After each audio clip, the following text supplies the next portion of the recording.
If you like climbing, you're probably pretty sick of this happening. Oh, you like rock climbing? Are you like that free solo guy? And while this can be pretty annoying, a lot of climbers have seemed to forgotten that this is still completely insane. Like Alex Honnold's amygdala might be too small for him to be scared here, but my amygdala, that shit must be fucking massive, because I get 5 feet above the ground on like a V2 and I'm already shitting my pants. Like I have to chalk up just to watch some of these videos. What most people don't realize though is that Alex Honnold is only a drop in the bucket in the insane world of free solos. So today we're gonna be looking at the history of the world's hardest free solos, and I guarantee you haven't heard of the vast majority of these.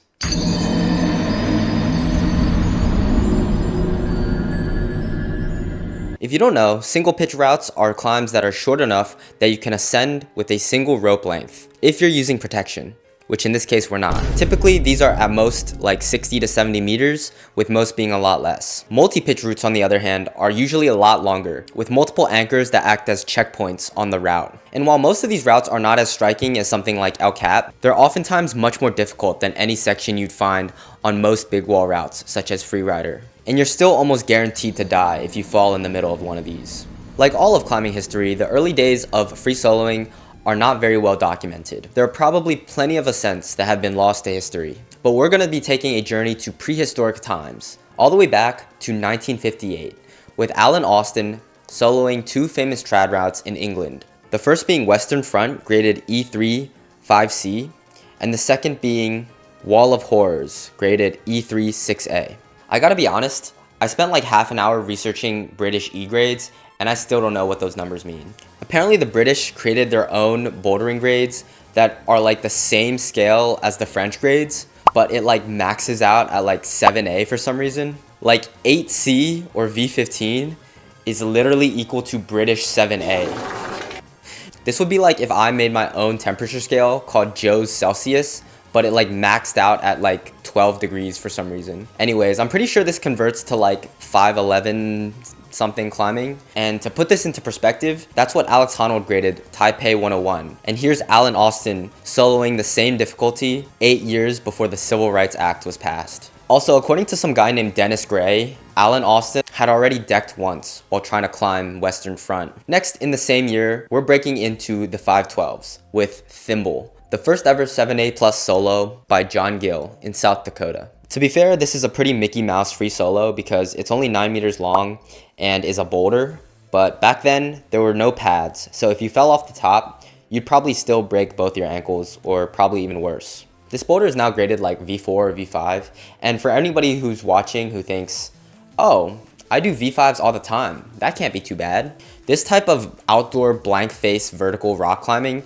is difficult for almost anybody because you have to be so technically perfect. Like I've literally seen V11 climbers get shut down by like V2s in this style. Speaking of Mickey Mouse, it took 20 whole years for the free soloing difficulty to be pushed even higher with Mickey's Beach Crack in San Francisco by Dan Goodwin, as well as Baby Apes by John Backer. Now we're getting into the territory of the mythical French 8 grades. I'm a pretty decent climber compared to people in commercial climbing gyms, but this is getting to the territory where I won't even be able to climb on this even using a rope. And these people are doing it without a rope 40 years ago. Everything discussed from now going forward is also as hard or harder than the hardest single pitch that Alex Honnold has ever free soloed, which are Haven 512D or 513A, the Phoenix at 513A, and Cosmic Debris 513B.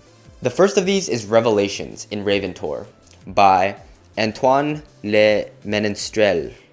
This is especially insane since this was literally the hardest route in all of Britain at the time, and one day he just decides to maximally aura farm in front of a crowd with no warning whatsoever. To this day I don't know what Antoine's intentions were, but it certainly made a point, really made a point. But for me, to not be able to respond to that, to not be able to do anything, it was absolutely horrendous. It was the lowest point of my climbing career. It was just horrendous because you can't go, right, I'm going to go out and do something harder. I'm going to go and solo. I'm going to go over there and solo there. Nothing I could do. You just had to sit there and just see them being all smug and happy doing your route, it was absolute hell.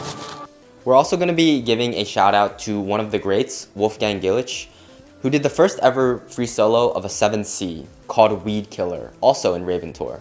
This was also right before his most famous free solo of Separate Reality 512A, where this photo was taken. Here's Dean Potter doing the same many years later. Next, we're going to talk about a climber called Jean-Christophe Lafayette, who soloed the first 8A Plus in 1987. I couldn't find footage of this route, but I was reading a bit about this dude's life, and holy shit, he deserves his own video. In addition to being a free soloist, he climbed 11 out of the 14 8,000ers, and once he was forced to descend the mile-high south face of Annapurna, alone with a broken arm after his climbing partner had already been killed in a fall. He did eventually disappear while trying to do the first winter ascent of another mountain, but at least he died doing what he loved. Me personally though, if I had to descend Annapurna with a broken arm right after my climbing partner was killed in a fall, I think I would hang up the shoes for good. Next, we're going to be giving the French Spider-Man Elaine Roberts a visit. You probably have seen this dude before because of all his crazy urban ascents, many of which being solos. Here's the French Spider-Man doing French Spider-Man things with a free solo of Omblez in France, the first ever 8B solo. His hardest urban climb is also up there, with the Framatome building in Paris, which looks so incredibly painful and unenjoyable as well. He graded this around 513B, and to put this into perspective, on a difficulty scale from 1 to 10, he gave this one a 10, where Taipei 101 was a 6 or 7. I also love Elaine because he's probably the only climber I can think of with wrists that are probably even more cooked than mine. And he gives me hope because he's like already 64 and he's still climbing. 10 years later, while I was busy being born, a man named Alexander Huber was on a generational run with the second free solo of 8B with Der Opportunist and the first 8B plus free solo of Communist in Austria. This is the first entry where we're breaking into 514 on the American grading scale. Even in modern day, the vast majority of people could train their entire lives and never be able to climb 514, even using a rope. And here's Alexander Huber doing it without one over 20 years ago. This one also isn't Mickey Mouse at all, since it's over 70 feet tall, so you're definitely a goner if you slip up. Next we have what is probably the most famous free solo on the single pitches list, which is climber, author, and YouTuber Dave McLeod free soloing Darwin Dixit, originally graded 8C but downgraded to 8B+. I've heard from some people that Dave also likes to sandbag, so maybe this route actually is on the easier side of 8C. One of the most insane moments from this is when he almost one-arms this like mono pocket like 40 feet above the ground. Like imagine injuring yourself here and realizing you still gotta climb like 20 more feet or you're cooked. Another absolutely insane tidbit is Dave says the reason he did this was training for one of the most difficult trad routes in the world named Echo Wall. For those of you who don't know, trad is where you're placing gear but you don't have bolts to put it on. So if the rock forms in a way where you cannot place any protection, you end up just free soloing halfway up a route. So Dave McLeod does probably the hardest free solo ever at the time as training for another even harder route that is basically a free solo after a certain point. This is also somebody who has already broken both of his ankles multiple times from hitting the ground on similarly sketchy trad routes. Absolute insanity. Trad climbing is also one of the most interesting forms of climbing out there, and I would love to make a video documenting the history of the hardest trad climbs, so make sure you're subscribed so you don't miss out on more videos like this. Now, is there anything that can top this world famous free solo by Dave? Well, it turns out there is. But it took a whole 13 years for somebody to come along and do it. In March of 2021, Alfredo Weber, then aged 52 years old, does the world's hardest single pitch free solo with Panem et Circenses in Arco, Italy. I mentioned something similar in my world's hardest dynos video, but I think climbing is the only sport where you could do one of the most insane things ever done and expect/get almost no recognition for it. Like, to put it into perspective, at the time of his free solo of El Cap, Alex Honnold's hardest route with a rope was 8C+. And here is a 52-year-old soloing just one grade under that. And the YouTube video has only 5,000 views. Now, is there anything harder than this? Well, kind of. Earlier last year, crack climbing expert and one half of the Wide Boys did a first ascent of a bridge project called Autobahn. During the ascent, he used no protection, and if he were to somehow slip, it would have been GG's. But he did carry protection on him as a last resort if he absolutely needed an out. What's crazy about watching him do this is he's clearly pushing himself pretty close to his limit, and at the same time, he's in great danger the entire time. In fact, this is the hardest climb he's ever done, and he did it placing no protection whatsoever. His training for this route is arguably even more insane, where he would literally just do laps on sections of the bridge until he was about to drop, and then just in time, he would place protection at the last second. This level of mental bravery is absolutely insane to me. I literally can climb V10s, but I couldn't even get myself to do a 25-foot V1 in Red Rocks. Am I a little bitch? Okay, now that we're done with the single pitches, let's take a look at what climbing is most known for amongst the general public.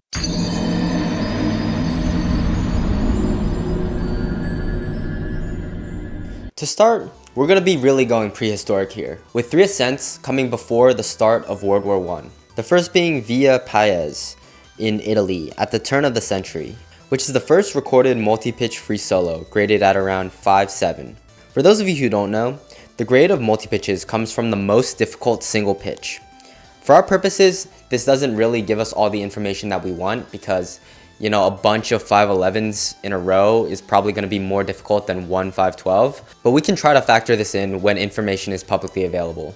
11 years later, Paul Press soloed another 5A, but this one being over twice the length at a whopping 600 meters and 19 pitches. And finally, 2 years later, Hans Dulfer soloed the first 5.8 in the Fleischbank Kaiser Mountains of Austria. Even though these climbs are physically very easy to do by today's standards, they're still absolutely insane for the time period. I need you to realize that like modern belay and training equipment just didn't exist at all. So a lot of the times it was impossible to truly tell the rock quality and difficulty of a climb all the way up.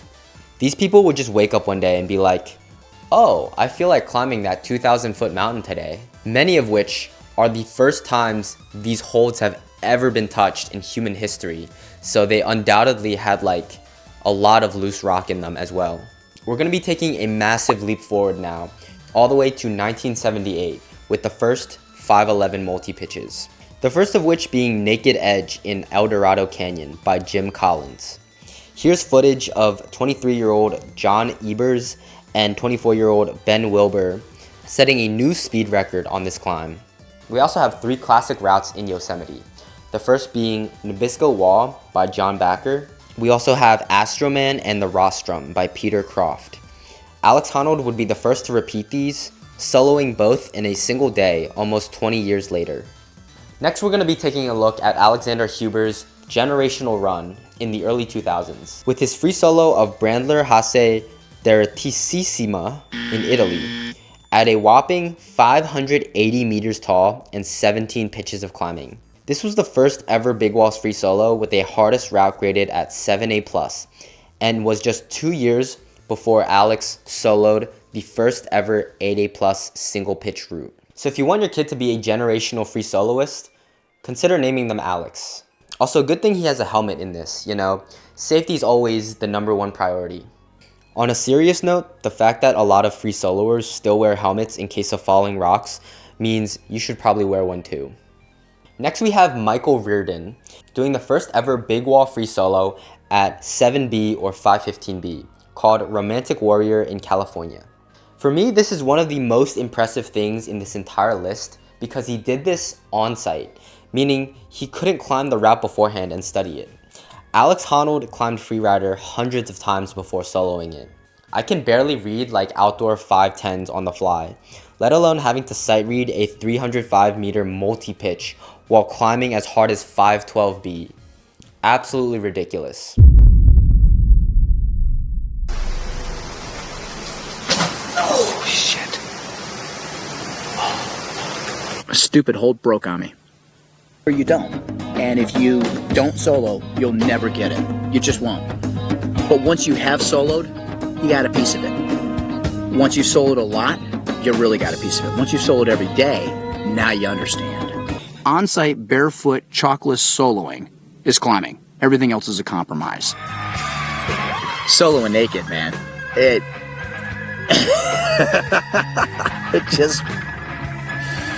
It's just a jackass stunt that kind of sets a bar.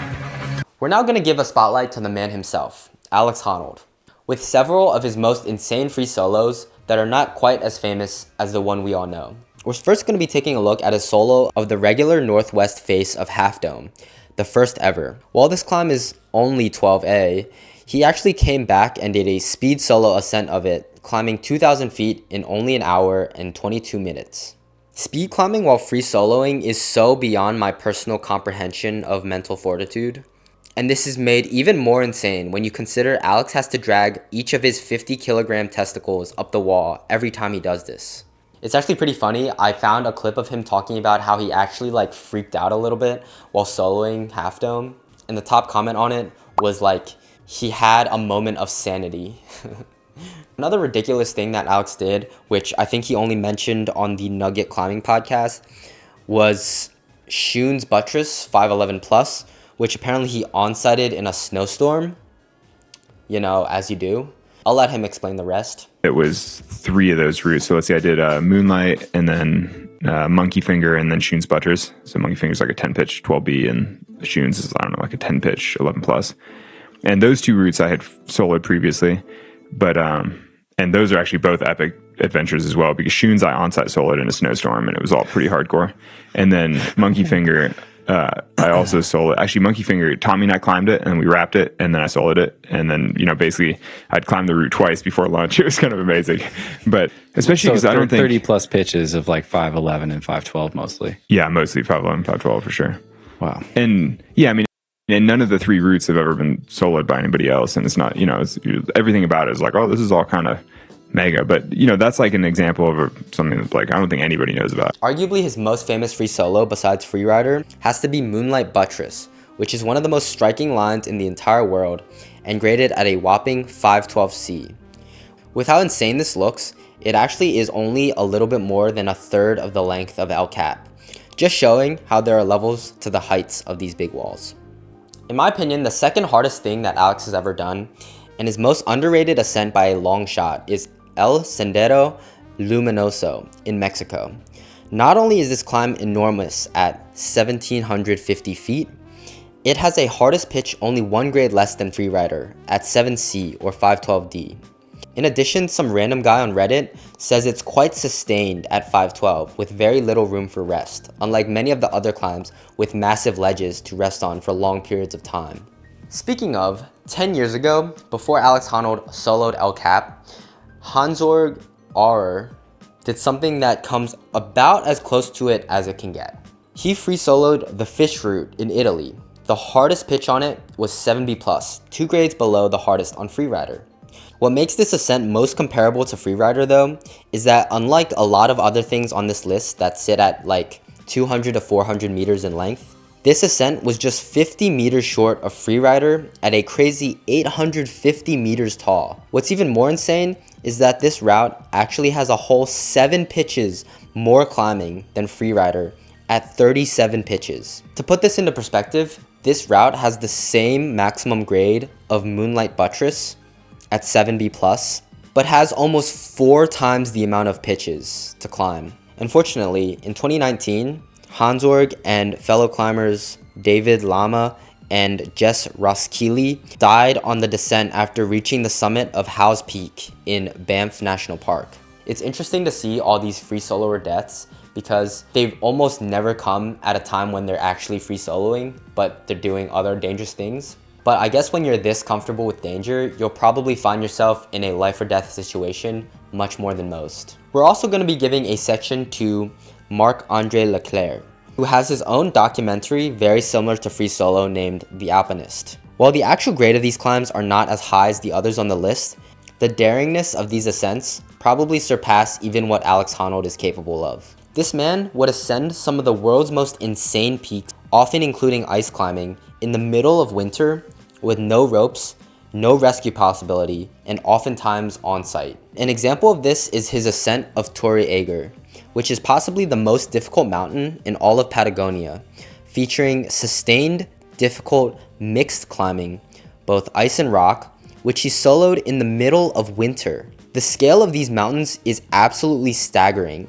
with the peak of Torre Eiger being 9,000 feet in length. Many times when people go on these big wall adventures, they take days, if not weeks, to reach the summit. And the fact that somebody like Leclerc can just come along and solo them by himself within a day is just insane. These ascents by Leclerc are arguably far more daring than even Hanaud on El Cap, because there are so many factors outside of his control.